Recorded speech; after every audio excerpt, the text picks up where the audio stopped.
Saga Egmont. Saga présente La petite fabrique du bonheur de Alice Quinn, lu par Catherine Pajon. Rendez-vous en fin d'ouvrage pour en savoir plus sur les romans d'Alice Quinn. Ceci est une œuvre de fiction. Toute ressemblance avec des personnages ayant réellement existé serait purement fortuite et ne pourrait être que le fruit d'une pure coïncidence. Cependant, les faits d'actualité concernant la chronologie du coronavirus sont réels. Cette œuvre est protégée par le droit d'auteur et strictement réservée à l'usage privé du client. Toute reproduction ou diffusion au profit de tiers, à titre gratuit ou onéreux, de tout ou partie de cette œuvre est strictement interdite et constitue une contrefaçon prévue par les articles L. 335-2 et suivants du Code de la propriété intellectuelle. L'éditeur se réserve le droit de poursuivre toute atteinte à ses droits de propriété intellectuelle devant les juridictions civiles ou pénales. Le Code de la propriété intellectuelle n'autorisant, au terme des paragraphes 2 et 3 de l'article L. 122.5, d'une part, que les copies ou reproductions strictement réservées à l'usage privé du copiste et non destinées à une utilisation collective, et d'autre part, sous réserve du nom de l'auteur et de la source, que les analyses et les courtes citations justifiées par le caractère critique, polémique, pédagogique, scientifique ou d'information, toute représentation ou reproduction intégrale ou partielle, faite sans le consentement de l'auteur ou de ses ayants droit ou ayants cause, est illicite. Article L. 122.4. Un équilibre fragile, un oiseau dans l'orage, une frontière étroite entre souffrance et espérance. Sixième sens de Grand corps malade. Au bord du vide, elle a compris le plus important, que seul vole celui qui ose le faire. Histoire d'une mouette et du chat qui lui apprit à voler, de Luis Sepúlveda. Le monde entier est rempli de choses qui n'attendent que d'être trouvées. Fifi Brin d'Acier de Astrid Lindgren. Avec les filles, j'ai un succès fou ou. Succès fou par Christophe de Daniel Bevilacqua. Si les chats pouvaient parler, ils raconteraient des choses incroyables. Le chat du rabbin de Johann Sfar. Prologue. 2006. Meryl adorait son papa, Christophe Fontan. Il était prof de sport au collège. Il était fort pour les entraînements, les performances, les exercices qui renforcent le corps, les muscles, les os et le mental. Il disait souvent que c'est le mental qui fait tout. Meryl avait peur de ce mot, mental. Elle le confondait avec menteur. Elle croyait qu'il fallait mentir pour réussir à s'entraîner. Elle n'aimait pas mentir. Mais elle aimait son papa. Son école avait été sélectionnée pour intégrer un chœur d'enfants dans un spectacle moderne. Une petite fille danserait en solo. Mais ce n'était pas tout. Celle qui serait l'élue intégrerait la prestigieuse école de danse de Madame Gaglio. Son papa l'entraînait pour l'audition du spectacle. Il voulait qu'elle soit choisie pour intégrer la prestigieuse école de danse de Madame Gaglio. Madame Gaglio, ancienne danseuse soliste de l'Opéra de Paris, était une célébrité dans leur petite ville. Meryl n'aimait pas trop la danse. À cause de la danse, son papa était dur avec elle. Bien sûr, il lui faisait encore des câlins le soir, mais quand il la regardait, elle sentait qu'il la jugeait. Tout le temps. Rien n'était plus comme avant. Elle devait toujours se tenir droite. Il ne riait plus avec elle. Il lui demandait en permanence si elle avait bien révisé ses pirouettes. C'était son obsession. Il voulait qu'elle sache exécuter plein de pirouettes à la suite pour surpasser les autres. Mais Meryl avait peur des pirouettes. Quand elle en faisait plus de 3, sa tête tournait, elle avait le vertige, elle tombait et se faisait des bleus partout. À cause de la danse, son papa se disputait avec sa maman. Tout le temps. « Mais tu es devenue fou, quoi ? Tu vois pas qu'elle est exténuée ?»« Écoute, Catherine, laisse-moi faire. À force de la surprotéger, tu vas en faire une mauviette. Ce que je lui apprends avec la danse lui servira toute sa vie. Je lui forge une volonté de fer pour affronter un monde cruel. Seuls les plus forts survivront. »« Oui, je sais, ricanait-elle. Je connais ton credo. Quel credo! De quoi tu parles? La discipline est la pierre angulaire de la liberté, citait-elle d'un ton ironique. Eh oui, tu peux te moquer. C'est la discipline qui en fera une femme libre. Je sais très bien que ce n'est pas réellement ce que tu cherches. Tu veux prendre ta revanche, c'est tout. Tu n'as jamais digéré tes échecs. Tu l'instrumentalises à des fins personnelles, mais je ne te laisserai pas faire. Meryl ne comprenait pas ce que disait sa maman. Ce mot « instrumentalise », elle savait que c'était grave, car sa maman pleurait souvent. Elle savait aussi que sa maman disait vrai, car son papa n'avait jamais d'autres arguments à ce moment de la discussion. On voyait qu'il avait perdu la dispute. Pourtant, il continuait quand même à vouloir entraîner Meryl. Pour toutes ces raisons, elle n'avait pas envie de danser.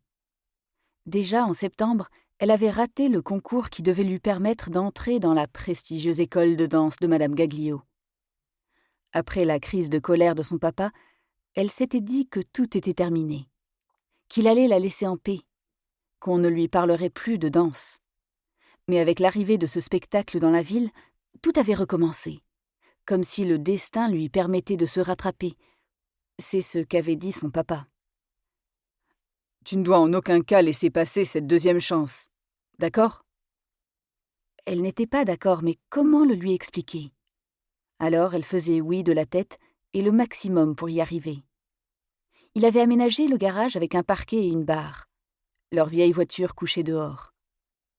Levé le matin 1 heure avant l'heure normale sous l'œil désapprobateur de maman, qui préférait rester au lit plutôt que d'assister à ce qu'elle appelait les séances de torture. Il restait à ses côtés avant le petit déjeuner pour les étirements, les exercices de respiration, le tour du pâté de maison à petite foulée avec un chrono. Puis, dans le garage venait le moment des pirouettes. Encore des pirouettes. Quand elle rentrait le soir de l'école, avant le goûter, il recommençait. Il lui avait offert un iPod sur lequel il lui avait enregistré la musique des ballets classiques les plus célèbres. « Pour sa culture », disait-il. « Les autres font de la danse depuis qu'elles ont 4 ans. Mets-toi ça dans le crâne. Tu as du retard à rattraper et aussi au niveau de ton oreille. » Meryl n'aimait pas la musique classique. Elle avait rajouté sur l'iPod, avec la complicité de maman et en cachette de papa, la chanson de Totally Spies qu'elle écoutait en boucle. Le jour de l'audition arriva. Mardi 17 janvier 2006. Papa la dépose à l'école et lui promet de revenir à 14h pour l'encourager. « N'oublie pas que tu as un mental d'acier, » lui dit-il, avant de disparaître au coin de la rue. Meryl doute d'avoir un mental d'acier. Et puis, elle ne veut pas avoir le cerveau en fer. Elle n'est pas un robot. Elle franchit le portail de l'école avec sa copine Sophia qui vient d'arriver. Sophia, elle, est toute excitée, car elle rêve depuis si longtemps de rentrer dans le cours de Madame Gaglio. Maintenant, la journée est finie et elle a tout raté. Meryl a peur d'affronter son papa. Elle se demande pourquoi ses parents ne sont pas venus assister à l'audition. Elle les attend dans la classe avec Sophia, sa meilleure amie. Elles sont les dernières et la maîtresse s'impatiente. Meryl s'inquiète, mais pas trop. Parfois, ses parents ont du retard. Finalement, heureusement, la maman de Sophia, qui habite à 2 pas de sa maison, arrive en voiture. Quand elle voit que les parents de Meryl ne sont pas encore passés, elle propose à la maîtresse de raccompagner Meryl en même temps que sa fille. Ce n'est pas la première fois qu'elle revient de l'école avec la maman de Sophia.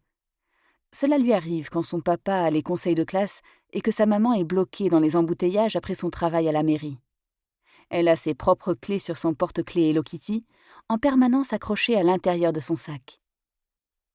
La maman de Sophia n'a pas assisté à l'audition, parce qu'elle travaille, elle aussi. Sophia pleure doucement à l'arrière de la voiture. C'est une vraie fontaine depuis que tout est terminé. Meryl a de la peine pour son amie. Elle voudrait la consoler, mais elle ne sait pas quel mot employer. Elle observe, inquiète, le cœur lourd, la nuit tombée sur la ville, tandis qu'elle roule et traverse les rues qui les séparent de la maison. « C'est bizarre que Catherine ne m'ait pas envoyé un SMS pour me prévenir, » dit la maman de Sophia. « Elle n'a sûrement plus de batterie. » Meryl se sent un peu rassurée par l'explication. « Allons, Sophia, » dit la maman, un peu agacée par les pleurs de sa fille. « N'exagère pas non plus. Ce n'est pas la fin du monde.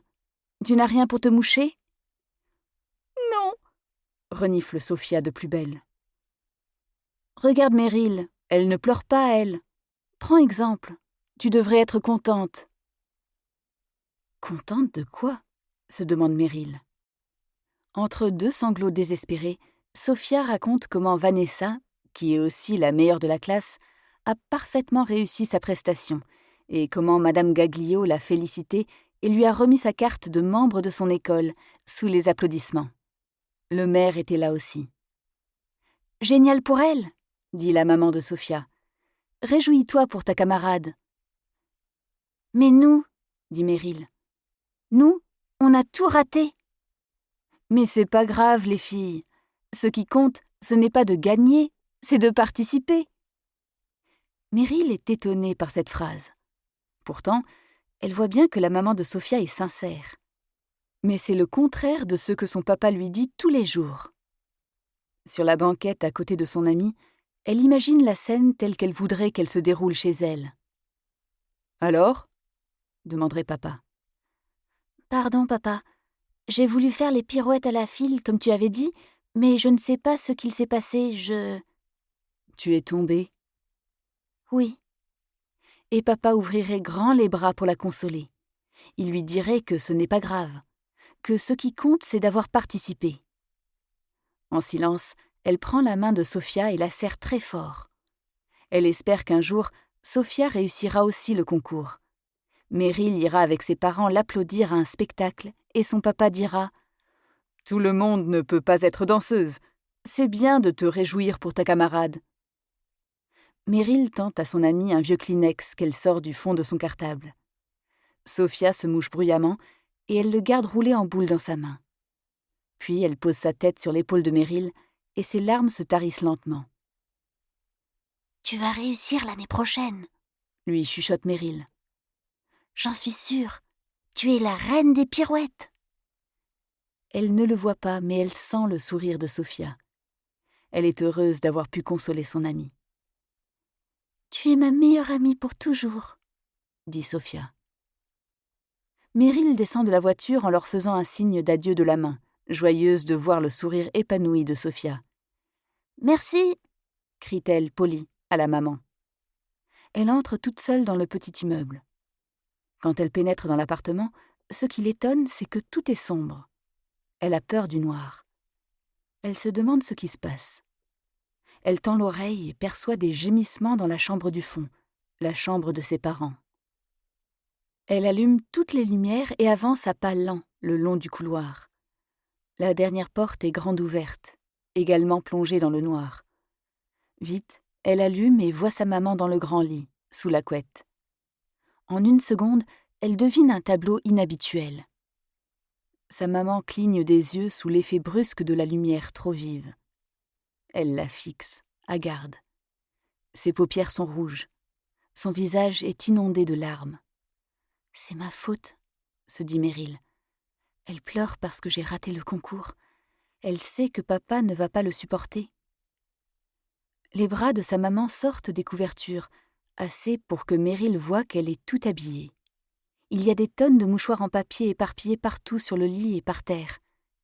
De la bouche de sa maman sortent des gémissements. Meryl murmure « Pardon, maman, j'ai essayé mais j'ai pas réussi. Je suis tombée en faisant la 3e pirouette. »« Quoi ?» émet sa maman d'une voix brisée. « Comment ? Oh, mais non, ma puce, c'est pas toi. » Elle se soulève un peu sur un coude et lui tend la main pour l'attirer vers elle. Meryl avance lentement vers le grand lit, tandis que sa mère laisse couler ses larmes sans les retenir, en reprenant doucement ses gémissements. Quelque chose en Meryl lui souffle que lorsqu'elle touchera sa maman, rien ne sera plus comme avant dans sa vie. Avançant le plus lentement possible, elle finit par atteindre le lit. « Viens, viens avec moi, ma princesse. On va rester là toutes les deux, d'accord ?»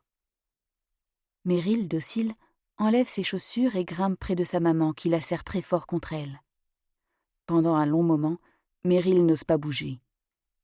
Sa maman gémit parfois plus fort. D'autres fois, elle se mouche, elle essuie son visage, puis elle respire bruyamment avant de recommencer à pleurer de plus belle. Le ventre de Meryl gargouille. Elle a faim. Elle n'a pas beaucoup mangé à midi pour suivre les conseils de son papa. Il ne fallait pas qu'elle soit lourde pendant l'audition. Et elle a sauté le goûter pour consoler Sophia. Elle se demande pourquoi tant de chagrin. « Il a un conseil ce soir, papa ?» Sa maman ne répond pas, mais elle l'étreint plus fort. Elle plonge son visage dans les cheveux, le cou de sa fille. Elle inspire à plein poumon. « Tu me serres trop fort, maman. J'ai mal. »« Papa, il n'est plus là, ma puce. »« Mon papa est parti parce que j'ai tout raté, » se dit Meryl. « Il avait trop la colère. Il ne veut plus jamais me voir. Il ne veut pas d'une fille mauviette, une fille qui ne sait même pas faire de pirouette. Il est... hoquette sa mère. Mais les mots ne veulent pas sortir. Elle n'a plus la force de se lever, de donner le change, de remplir son rôle de mère. Elle presse sa fille contre elle comme pour conjurer le sort, mais rien ne peut faire revenir la machine en arrière. Dans le tourbillon chaotique des heures qui suivirent, Meryl, par bribes, finit par comprendre que son papa avait eu un accident. Sa mamie Yvonne lui expliqua qu'il était au ciel. Elle devait être courageuse et se comporter comme une grande pour soulager sa maman qui avait trop de chagrin et qui était seule maintenant pour s'occuper d'elle. Il y aurait une cérémonie pour lui dire au revoir, mais elle n'aurait pas le droit d'y aller. Meryl n'ouvrit pas la bouche, parce qu'elle ne voulait pas que les autres sachent. Même pas sa maman. Sinon, elle ne l'aimerait plus. Elle ne pouvait pas leur expliquer. Elle devait vivre avec cette dissimulation, pour toujours. Si j'avais réussi l'audition, mon papa ne serait pas mort. C'était son secret. Les adultes avaient une autre version. Sa mamie expliqua au cousin que son papa, en retard pour venir la voir danser à l'audition, avait roulé trop vite. En grimpant une côte, il avait voulu doubler et n'avait pas vu le camion qui arrivait en face. « Les gosses !» se lamentait sa grand-mère. « Parfois c'est un bonheur et parfois une malédiction. J'espère qu'elle ne va pas aussi porter malheur à Catherine. » Meryl espérait aussi de toutes ses forces. Si elle portait malheur à tout le monde, qu'est-ce qu'elle allait devenir? Est-ce qu'elle serait prisonnière du sortilège? La vie de Meryl continua dans une maison sans son papa et avec une maman tellement blessée dans son cœur qu'elle n'avait plus la force de rien. Elle restait des heures couchée dans son lit, dans le noir.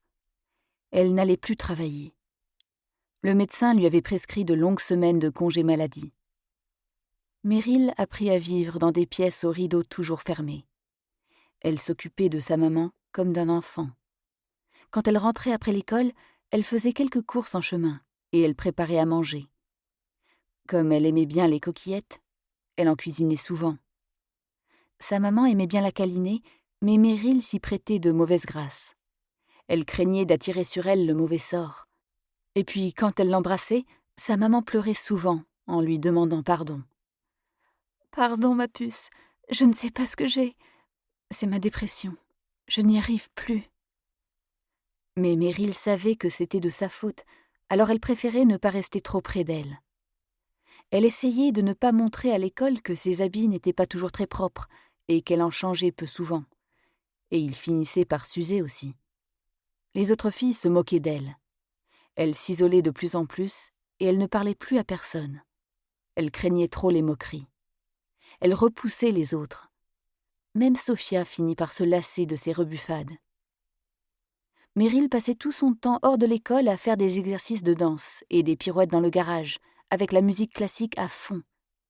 Elle aurait tant voulu revenir en arrière, montrer à son papa qu'elle faisait des efforts et qu'il pouvait être fier d'elle. Elle avait une pensée folle dans la tête qu'elle n'arrivait pas à s'enlever. Quand je serai danseuse étoile, je tourbillonnerai avec les autres étoiles dans le ciel et je pourrai voir papa, lui parler. Si je suis la meilleure des danseuses, il me dira qu'il m'aime.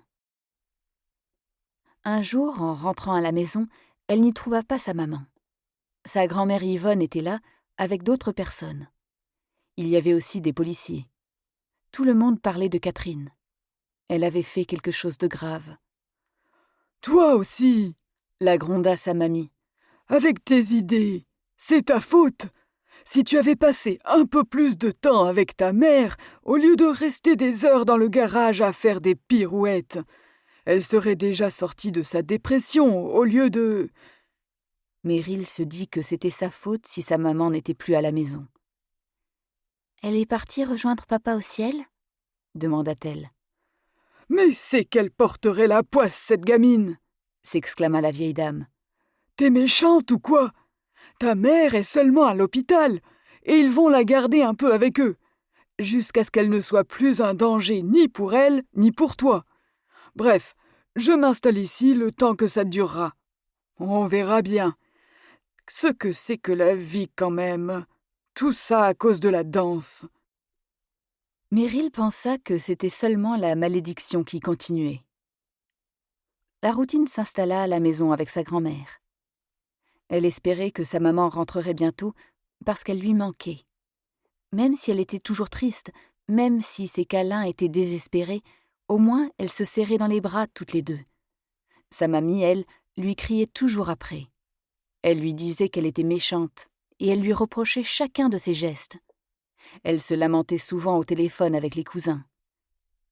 Comme Meryl ne s'occupait plus du manger ou de la maison, elle passait encore plus de temps dans le garage à s'exercer. Et sa mamie Yvonne la laissait faire. On aurait dit que voir Meryl la mettait en colère, ou pire, lui faisait peur. Quand la petite fille était dans la maison, sa mamie détournait le visage comme si la voir lui faisait horreur. Meryl avait beau faire, elle avait beau danser à perdre le souffle, les choses empiraient au lieu de s'arranger. D'abord son papa, puis sa maman. Le cœur de Meryl était devenu comme un caillou. Le seul moment où elle le sentait battre encore était celui où elle dansait et pirouettait dans le garage. Le reste du temps, c'était comme si elle n'en avait plus. Mais il ne lui manquait pas. Au contraire, c'était pratique. Je peux supporter beaucoup plus de choses sans mon cœur. Cette phrase revenait en leitmotiv dans sa tête. À la fin de l'été, sa maman rentra à la maison. Elle n'avait plus de travail, mais des allocations. Mamie Yvonne resta avec elle, car Catherine ne pouvait plus faire face aux charges domestiques avec un enfant. En septembre, Meryl réussit le concours pour entrer dans la prestigieuse école de danse de Madame Gaglio. Elle fut contente. Elle sut qu'elle finirait un jour dans le ciel et qu'elle pourrait y voir son papa et lui demander pardon. Est-ce que mon cœur, alors, recommencera à battre ? 1. Sauver des eaux. Vendredi 24 janvier 2020. Le déluge a décidé aujourd'hui d'inonder la petite ville portuaire. Dans le café, la petite fabrique, les clients se font tout petits devant l'orage qui se déchaîne dehors. Derrière son comptoir de zinc à l'ancienne, la patronne du café, avenante, potelée, dresse l'oreille. Elle se fige. « Mais Amanda, qu'est-ce qu'il te prend ?» demande Antoine, son mari, intrigué. Elle enfile son impair et court jusqu'à la porte qui carillonne quand elle l'ouvre. Antoine n'a pas le temps de la retenir. « À quoi tu joues ? Tu veux être emportée ?» Dans une bourrasque qui inonde les carreaux du sol, elle referme vite derrière elle. Les clients, installés à leur table de bois sur leurs chaises bistrot dignes d'un décor de film, sont excités, inquiets, curieux. Ils se demandent s'il y aura autant de dégâts que l'autre fois, s'il y aura des morts. C'est arrivé d'un coup. La pluie a soudain frappé plus fort et un torrent s'est formé dans la ruelle. Heureusement, le café La Petite Fabrique se situe juste à l'endroit où le flot va frapper l'immeuble d'en face. Depuis la dernière inondation, toute la rue a fait des travaux. L'eau ne rentre plus dans les caves. « Le plus important, » dit Andrea, une veuve à la retraite qui mange avec sa fille Christine, « c'est de ne pas bouger avant que l'eau ne soit complètement absorbée. » Elles vivent ensemble depuis que Christine a divorcé, pour réduire les frais.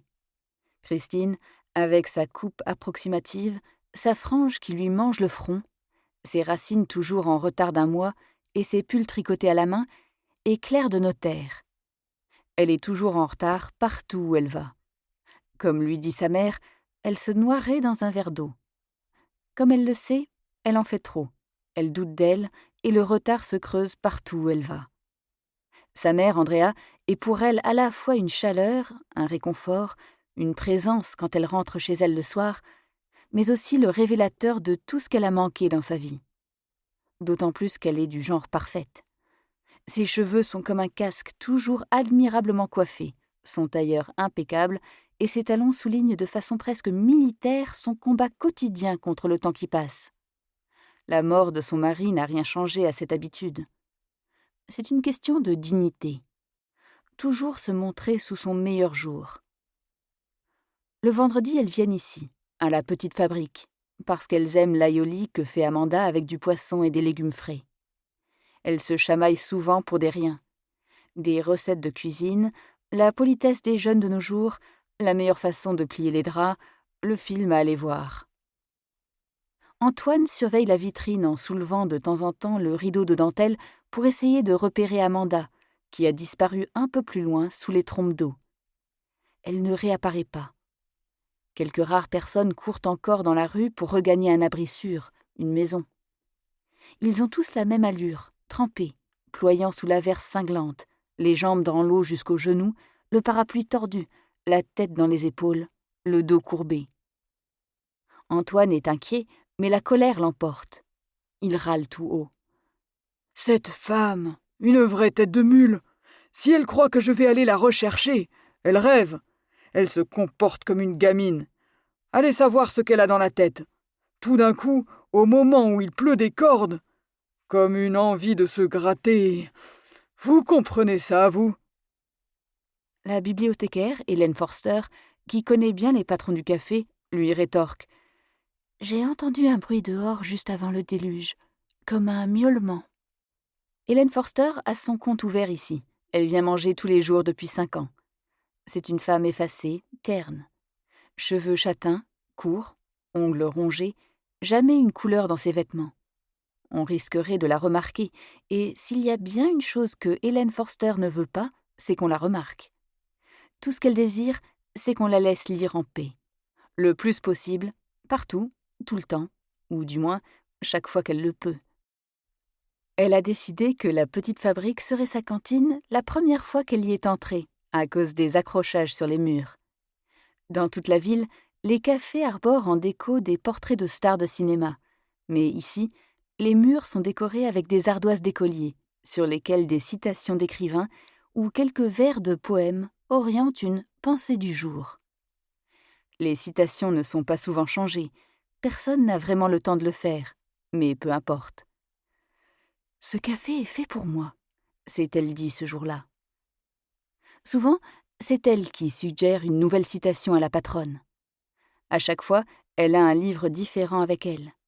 Elle mange en 1 quart d'heure, elle lit les 3 quarts d'heure restants, puis elle repart à son boulot. Ses enfants vivent loin d'elle. L'une fait ses études à Londres et l'autre s'est installée à Montréal. Quand son père est entré en maison spécialisée à cause de son Alzheimer, Mademoiselle Forster est venue vivre ici, chez sa mère.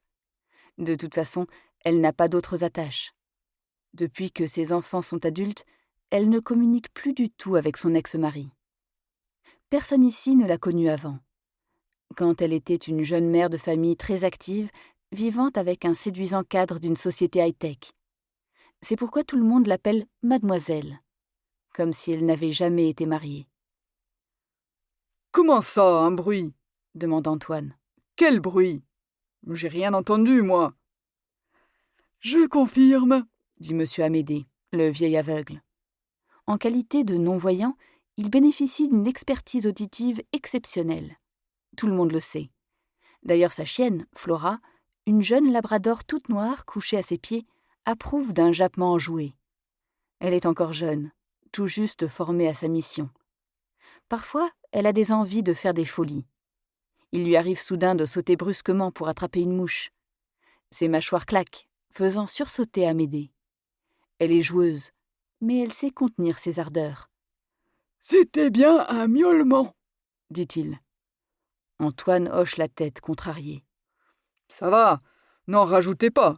J'ai pigé. Si elle croit qu'il y a un chat perdu sous la pluie, elle va pas revenir avant de l'avoir trouvé, c'est sûr.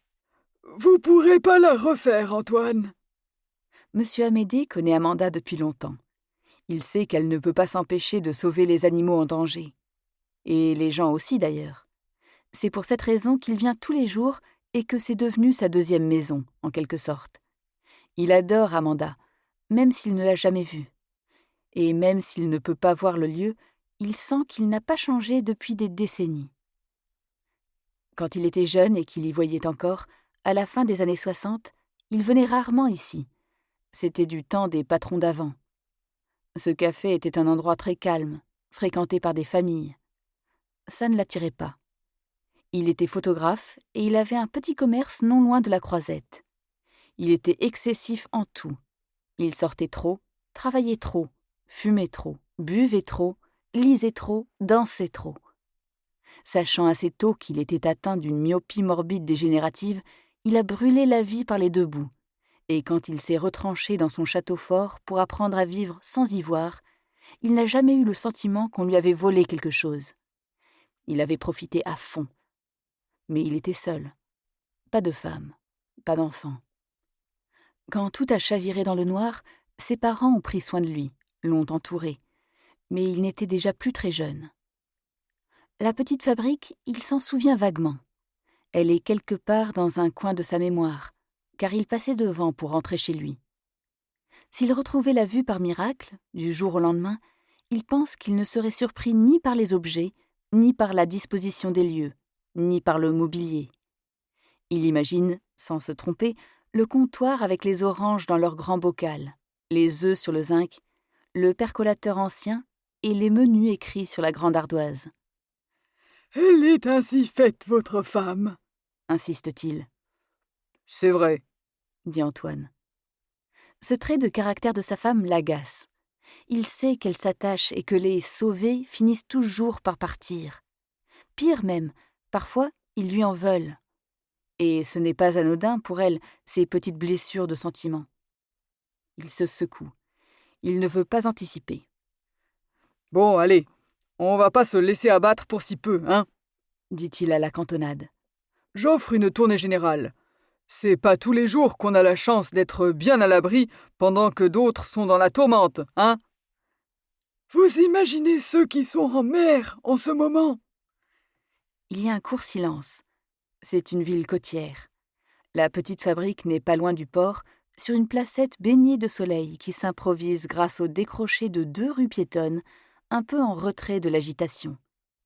Tout le monde ici a navigué au moins une fois dans sa vie. C'est vrai qu'on se sent minuscule quand la mer se fâche. La Méditerranée peut être violente lorsqu'elle se met en colère. « Vous voulez quoi, mademoiselle Forster ? Puisque vous avez fini, pourquoi pas un petit cognac ?» « À midi ? Mais je ne bois jamais à midi.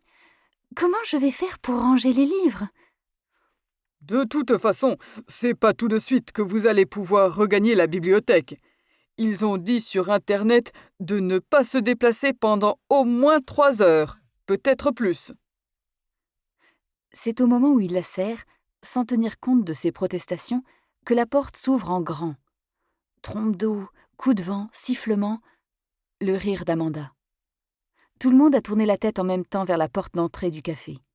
Amanda n'est pas seule. Avec elle, une jeune fille toute menue, toute mouillée, toute grelottante. Elle serre contre elle, à l'étouffer, un maigre chat craintif, ruisselant. Flora, frémissante, a senti le chat. Elle tressaille et se relève. Elle ne sait si elle doit gronder ou remuer la queue. Elle ignore encore s'il est un ennemi ou un allié dans sa grande mission. Protéger Amédée. Celui-ci passe une main rassurante sur le dos de sa chienne pour la calmer. Le chat, écrasé contre la petite jeune fille, essaie de protester par quelques faibles miaulements. Amanda apostrophe Antoine. « Mais ne reste donc pas là comme une potiche, Antoine. Va me chercher des serviettes en haut. Prends aussi mon survêtement, des chaussettes et des savates. Allez, remue-toi un peu. » Justement, Antoine résiste. Il ne veut pas l'aider à sauver le monde. Il ne veut pas la voir encore souffrir. Amanda pousse son invité vers le radiateur. La jeune fille est brune et ses cheveux longs sont serrés dans un chignon sur la nuque, dont s'échappent des mèches dégoulinantes. Son regard est inquiet. Une bête traquée qui se demande quel danger la guette. Entre le chat et elle, c'est le chat qui semble le moins sauvage. Et c'est elle qui a l'air de sortir d'une gouttière. « Qu'est-ce qu'il se passe ?» demande Amédée. Il a tout senti, tout entendu. Et Flora lui a tout appris, à sa façon. Il a compris qu'il y a un chat. Il a entendu aussi le bruit singulier du corps d'une nouvelle personne. Il sait beaucoup de choses déjà. Il sait que c'est un corps léger qui veut se faire oublier. Il sait que le corps est fêlé, car le son des pas est instable. Cette personne ne pose pas ses deux jambes sur le sol de la même manière. Mais comment pourrait-il deviner qu'elle a été danseuse et qu'elle a perdu tous ses rêves ? C'est la patronne qui vient de rentrer avec une fille ruisselante et un chat, dit sur un ton monocorde Robin, un jeune homme assis devant la vitrine du café.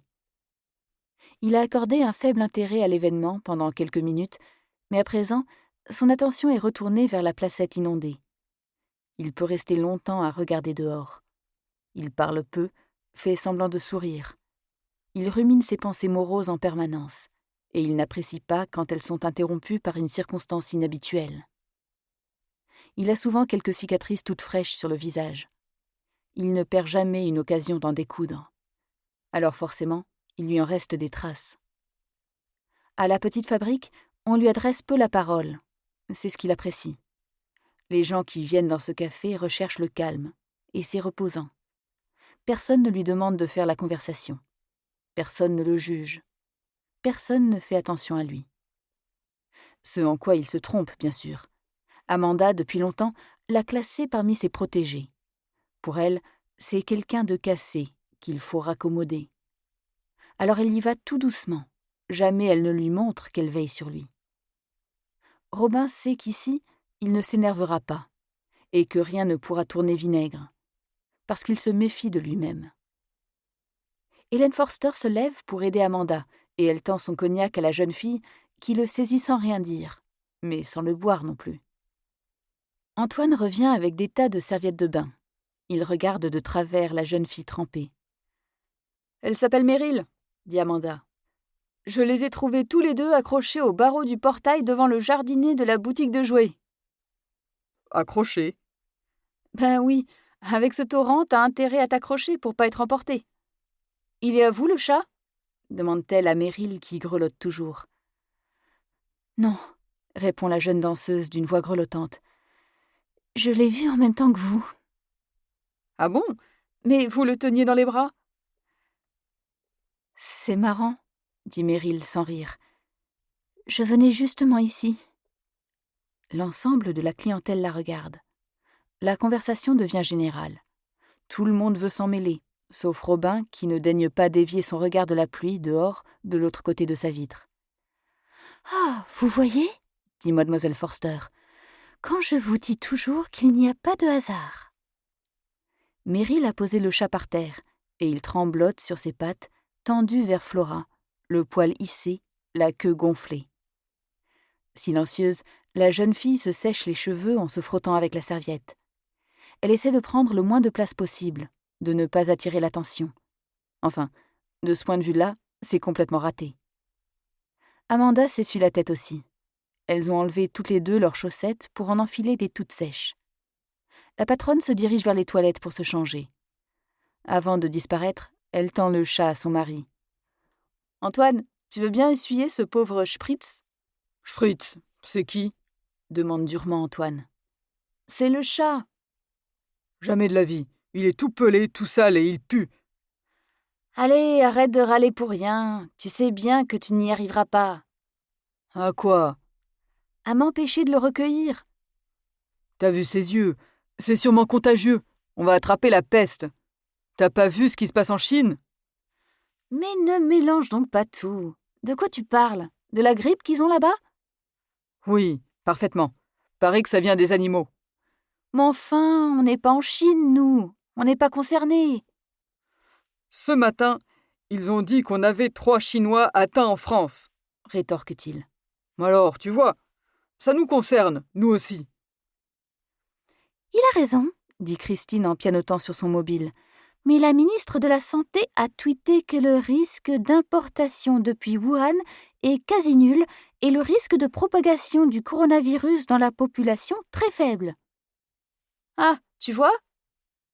Antoine hausse les épaules et tend l'animal à Hélène Forster, qui n'a pas l'air ravie et qui pose la bête sur la table devant Meryl, absente. « Vous veniez vous abriter ici ?» lui demande Hélène. « Non, » dit Meryl doucement. « Je venais pour l'annonce. »« Ça alors ? Quelle coïncidence !»« Quelle annonce ?» demande Amédée. « Il y a une annonce sur la porte. On recherche une serveuse. »« Ah, vous cherchez une serveuse ?»« Oui, » répond Antoine. « C'est Amanda. Elle dit qu'elle a besoin d'aide. Mais il nous faut une professionnelle. On ne peut pas se permettre de former quelqu'un. »« Vous êtes serveuse ?» demande Amédée en dirigeant sa voix vers la jeune fille. Meryl, machinalement, tamponne le chat avec une petite serviette. Ses gestes sont restreints, un peu sophistiqués. C'est la façon qu'elle a trouvée pour masquer sa main un peu bloquée. Elle ne veut pas montrer qu'elle ne peut plus fermer complètement ses doigts, que son poignet a perdu sa souplesse. Non. Un silence suit sa réponse. La curiosité. On attend qu'elle s'explique. C'est vrai, pourquoi a-t-elle dit qu'elle venait pour l'annonce si elle n'est pas serveuse ? Elle soupire. Un bruit de chaudière envahit l'espace. C'est le chat galeux qui ronronne. La chienne le regarde, la tête penchée, interrogative, étonnée. Depuis tout à l'heure, elle reste debout, en alerte. Meryl ne veut pas raconter sa vie. C'est encore trop douloureux. Pour elle, les 2 ans qui se sont écoulés depuis son accident sont comme quelques secondes. Elle dit tout bas. « Je viens d'arriver dans cette ville, » dit-elle dans un murmure. « Je cherche un travail, mais j'ai jamais fait serveuse. »« Qu'est-ce qu'elle a dit ?» demande la veuve, Andrea. « Elle a dit qu'elle cherche du boulot !» dit très fort Amédée. « Et qu'elle a déjà été serveuse en job d'été !» Meryl rougit du mensonge du vieil homme. Antoine regarde Amédée avec reproche, mais il ne le contredit pas. À la fois furieux et fataliste, il sait bien comment tout va finir. Il voudrait freiner le destin, mais il se sent déjà dépassé. Amanda sort des toilettes. Elle porte un survêtement orange sur lequel elle finit d'enfiler son tablier de cuisinière. « Vous avez eu vos cafés, Andrea ?» La mère et la fille hochent leur tête négativement. « Avec ce temps pourri, tu aurais pu offrir une tournée générale pour remonter le moral des troupes, » dit Amanda à Antoine. Outré, il ouvre grand ses yeux et prend les autres à partie. « Justement, t'es gonflé. C'est ce que j'ai fait, mais tu m'as coupé dans mon élan avec tout ton cirque là. » Amanda approche une coupelle de lait et la pose devant le chat. Meryl le regarde laper avec étonnement, une pointe d'émerveillement dans les yeux. « Elle a jamais vu un chat ?» se demande Robin. Il est contrarié par cette agitation qui l'empêche de se concentrer sur ses pensées. Il n'aime pas s'occuper des autres, mais forcément, dans ce café où il ne se passe jamais rien, un double sauvetage de paumé le dérange, l'interpelle. Il a soudain envie d'observer ce qu'il se passe dans la salle. Et il est particulièrement attiré par le visage de cette fille, là, toute mouillée. Il ne sait pas pourquoi. Elle l'irrite. Ses yeux ébahis, son expression absente. Il a envie de la secouer et de lui dire « Oh, tu débarques de quelle planète ?» Elle sursaute en surprenant son regard, comme si elle avait été prise en faute. Il est mal à l'aise. J'ai parlé tout haut ou quoi ? « C'est ça ta tournée générale ? Une coupelle de lait au chat galeux ?» demande Antoine. Amanda sourit avec tendresse. « Il s'appelle Spritz. Arrête de râler et prépare un bon chocolat bien épais pour la petite. Et regarde s'il reste un croissant de ce matin. Je m'occupe de la tournée générale. Mademoiselle Forster, vous n'avez pas une idée pour la citation du jour ?» Et tandis qu'elle virevolte d'une table à une autre, servant à ses clients leur boisson favorite, un parfum boisé et chaleureux de chocolat envahit la salle. Amédée a le nez en l'air qui frétille. Flora se sent un peu rassurée. Elle se recouche à ses pieds. Hélène Forster se retrouve soudain transportée dans la cuisine de sa grand-mère. Elle revoit le bol crème avec des fleurs rouges dans lequel le chocolat fumait. Sa mère ne travaillait pas, mais elle avait toujours à faire entre shopping et fitness. Après l'école, la petite Hélène allait chez sa grand-mère, et c'est avec elle qu'elle faisait ses devoirs, une fois le goûter pris. Un moment de bonheur, un îlot dans sa vie pas toujours simple entre les disputes de ses parents et sa solitude à l'école. L'évocation est forte, et tout naturellement, elle provoque chez elle une association d'idées littéraires. C'est normal pour une bibliothécaire. Elle se dit qu'il était extraordinaire quand même, ce Marcel, car elle pense à la Madeleine de Proust, bien sûr. « Tiens, je relirai bien ce passage tout à l'heure à la bibliothèque, » se dit-elle. Elle ignore que justement, Monsieur Amédée, le vieil aveugle, dont le plus cher désir serait simplement de lire un livre, n'importe lequel, pense au même passage du même roman en même temps. Andrea et Christine, mère et fille, ne se chamaillent pas pour une fois. Christine dit « J'adore l'odeur du café mélangée à celle du chocolat.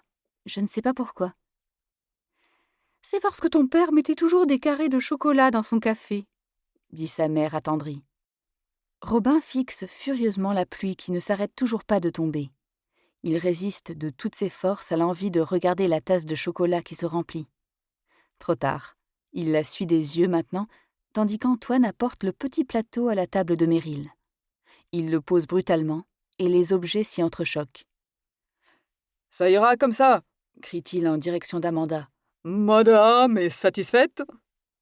Il espère que son comportement est suffisamment désagréable pour que cette malheureuse ne demande pas son reste et se volatilise par où elle est arrivée. Mais Meryl ne semble pas remarquer sa mauvaise grâce. Spritz renifle le croissant et en réclame sa part. « C'est écœurant, » pense Robin. « Un chat malade sur une table, c'est pas hygiénique. Il se passe quoi dans ce café aujourd'hui ? C'est pas comme d'habitude. » Les autres ne disent rien. Personne ne fait descendre l'animal. Le chat galeux entreprend sa toilette sur la table, sous les yeux charmés de Meryl. « Vous allez en faire quoi du chat ?» demande-t-elle doucement à Amanda lorsque celle-ci passe près d'elle.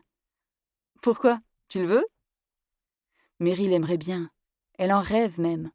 Elle pense que ce n'est pas pour rien qu'elle l'a trouvé accroché au grillage. Ils s'appartiennent l'un l'autre à présent. Spritz, comme s'il saisissait l'enjeu, la regarde d'un air suppliant. « Oh non, dit-elle désolée. Je n'ai pas le droit d'avoir un chat chez moi. Je suis en coloc. » En réalité, ce n'est pas vraiment une coloc. C'est plutôt une location de chambre chez l'habitant. Elle vit chez une dame, Paola, une Italienne qui, pour joindre les deux bouts, loue une de ses chambres. C'est tout ce qu'elle a trouvé en arrivant dans la ville. Elle partage avec sa proprio salle de bain et cuisine, mais bon, la cuisine, de toute façon... « Il faut d'abord qu'il se requinque, » dit Amanda. « Il m'arrive souvent d'accueillir des animaux et de les soigner ici. En général, une fois guéri, il y a toujours un client qui en tombe amoureux et qui l'emporte. J'essaie de ne pas m'attacher. »« Vous avez vu ses pattes ?» demande soudain Hélène Forster d'un ton alarmé. Du coup, tout le monde regarde les pattes du chat. Justement, il est en train de se lécher soigneusement chaque doigt. « C'est vrai, » dit Christine. « Il a vraiment de grosses patounes pour un chat maigrichon comme tout. »« Oh, ça alors !» dit la bibliothécaire. « Quoi ?» demandent les autres en chœur.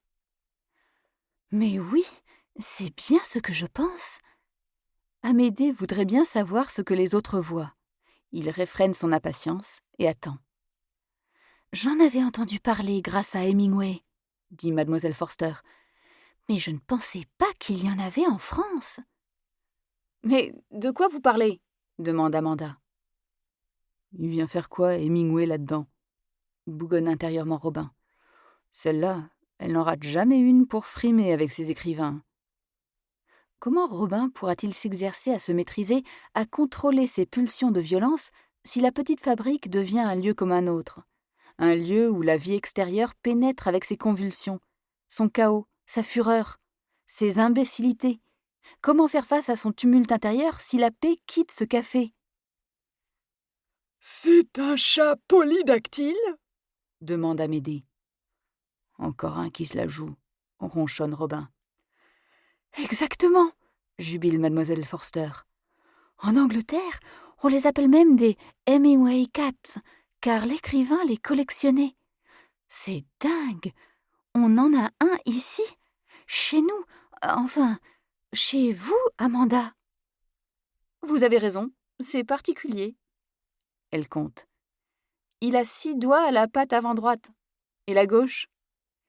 Meryl prend doucement la patte avant gauche du chat dans sa main pour compter. 7, s'écrie-t-elle impressionnée. Carrément 7 à la patte gauche. Les pattes arrière ont l'air normales. C'est écœurant, pense Robin.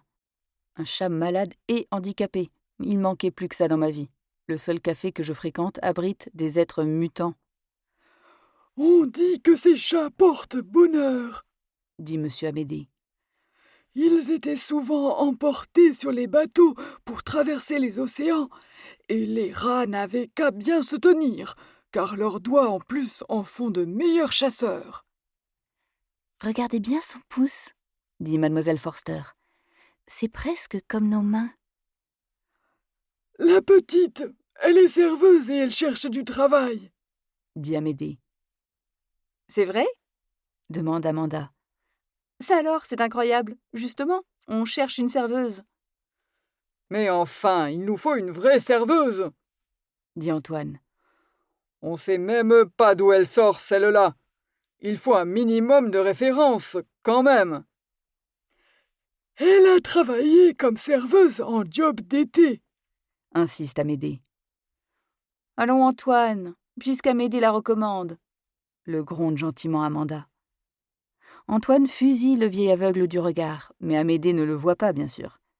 Meryl, silencieuse, rougit, mais elle ne rectifie pas le mensonge. Elle a trop besoin d'un travail. « J'ai une idée pour la citation du jour, » dit Amédée. « Elle m'est revenue quand vous avez parlé d'Hemingway. » Hélène Forster s'approche de la plus grande ardoise accrochée au mur, celle qui est tout près du comptoir. Elle efface la phrase de Jean Telet qui était tracée et elle attend, craie en main.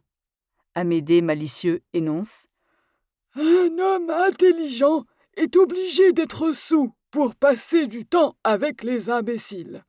Ernest Hemingway. » Plusieurs clients sourient, tandis que mademoiselle Forster recopie la phrase consciencieusement. « Vous parlez de vous et de nous, monsieur Amédée ?» demande Antoine, moqueur. 2. Rêveuse. Serveuse? Vraiment? Le flash envahit sa vision et cogne contre son crâne. Elle a souvent des moments d'absence, des moments où le présent s'efface. Elle perd toute notion de ce qui l'entoure et des images l'envahissent. Il ne reste plus qu'une journée au monde, celle où, pour elle, tout a basculé. Celle de la grande audition. 2 ans déjà. En se levant, Meryl s'était dit « c'est le jour le plus important de ma vie ». Il faisait beau ce matin-là, mais Meryl ne le voyait même pas. Une autre se serait dit que c'était bon signe, mais pas elle. Elle ne voyait rien de ce qui l'entourait, jamais. Elle vivait dans un monde intérieur rempli d'exercices exténuants, d'entrechats, d'arabesques et de pas chassés. Meryl s'était levée suffisamment tôt pour ne pas stresser, pour ne pas risquer d'être en retard. Il y avait des grèves dans les transports, mais ce n'était pas grave. En général, elle préférait aller à l'opéra à pied, pour s'échauffer. Le plus important l'hiver, c'était d'avoir de bonnes chaussures sans talons pour ne pas risquer d'entorse, un pantalon confortable avec des jambières en polaire sur les chevilles et les mollets pour les tenir au chaud, des gants, un bonnet, une écharpe. Depuis des années, elle prenait soin de son corps. Il était son outil, son gagne-pain et son moyen d'expression le plus précieux. Quoi qu'en pensât sa mère. Meryl était une taciturne, une taiseuse.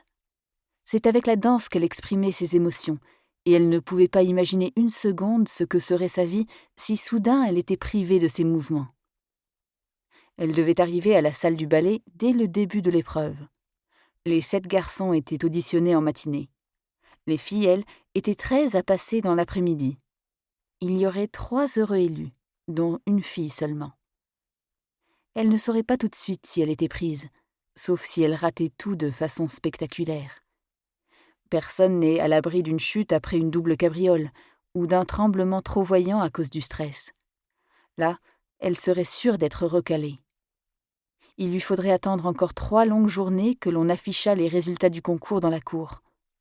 Tout au fond, elle détestait cette compétition féroce, mais elle ne le savait pas. Jamais elle ne l'avait remise en question. Elle ignorait qu'on pouvait vivre autrement, car danser était toute sa vie. Et puis, Thomas l'attendait à l'opéra. Avec lui, elle se sentait acceptée, protégée. Il était lui-même intégré au corps de ballet depuis 1 an et elle l'avait rencontré en venant pour les pré-auditions.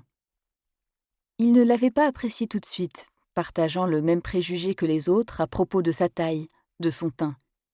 Meryl ne correspondait pas aux critères. Mais après l'avoir vue danser, il l'avait appelée plusieurs fois, lui avait demandé de l'aider à répéter un pas de 2. C'était merveilleux. De fil en aiguille, leur relation était devenue plus intime.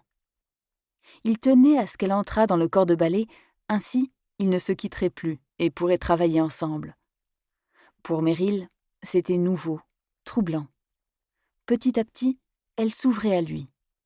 Ce n'était pas de la confiance, pas encore, mais presque. Quel soulagement de pouvoir compter sur quelqu'un. Avant l'accident, sa vie était réglée comme une horloge. C'est peut-être ce qui lui avait manqué le plus les premiers jours qui avaient suivi le choc.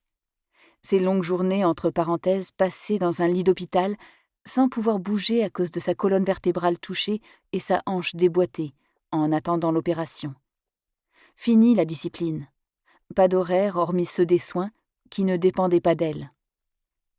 Et ce sentiment d'être si bête, parce qu'il faut quand même être la reine des imbéciles pour se fourrer toute seule dans un accident aussi grave au moment le plus important de sa vie.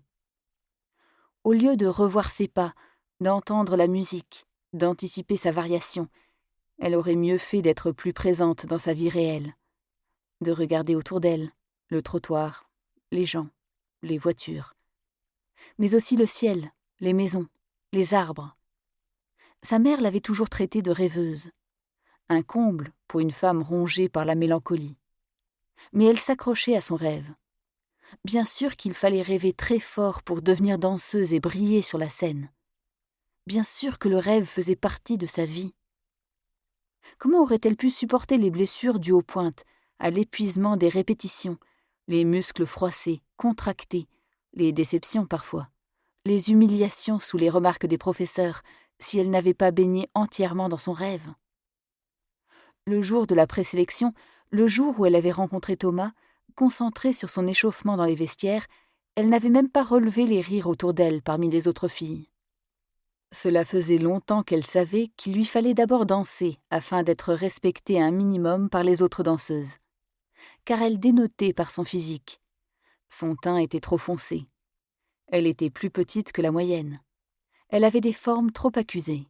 Trop de seins, trop de fesses.